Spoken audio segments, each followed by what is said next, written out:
Le réveil Happiness, c'est votre matinale, bien sûr, sur Happiness tous les matins, 7h, 9h.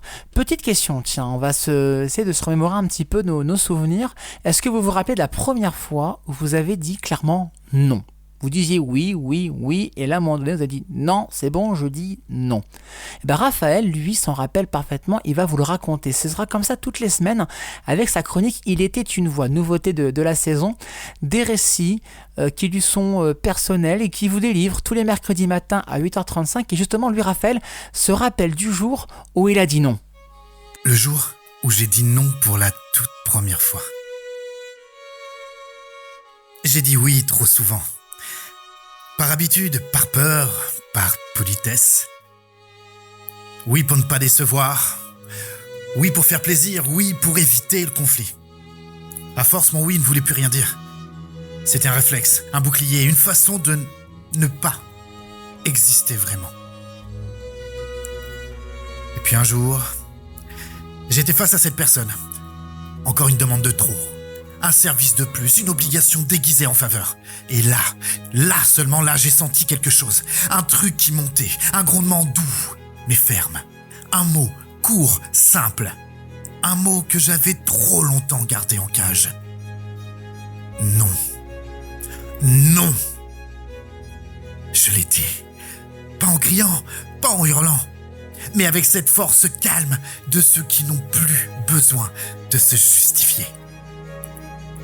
J'ai vu son regard changer. Un mélange d'incompréhension et de respect. Et pour la première fois, je me suis pas excusé d'exister.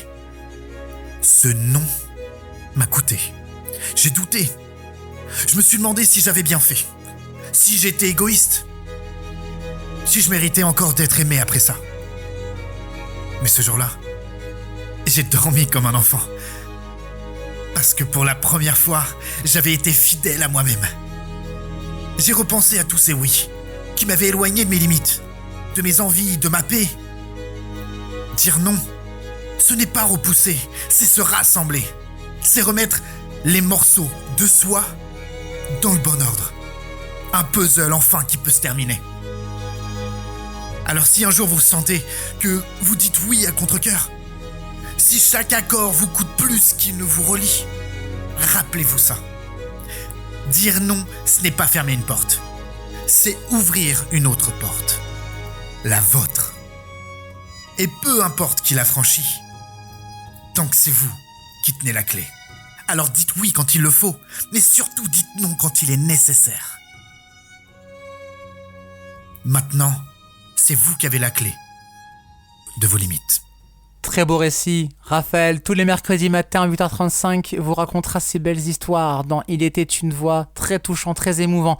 Retrouvez bien évidemment ce texte sur happinessradio.fr et vos plateformes de streaming. Et puis Raphaël aussi sera tous les dimanches matins dans votre Quoi de neuf dimanche. C'est avec Guillaume bien sûr sur Happiness, 10h midi le dimanche. Merci beaucoup Raphaël, rendez-vous la semaine prochaine pour un nouveau texte. Elle arrive elle dans moins de 5 minutes, c'est Amélie qui sera là pour votre agenda dans Quoi de neuf, agenda culturel bien évidemment et plus cinéma parce que c'est mercredi, donc on découvre les sorties ciné de la semaine. Quel film allez voir dans vos cinémas au plus proche de chez vous? Et ben on vous dit tout juste après votre playlist Happiness qui reprend tout de suite.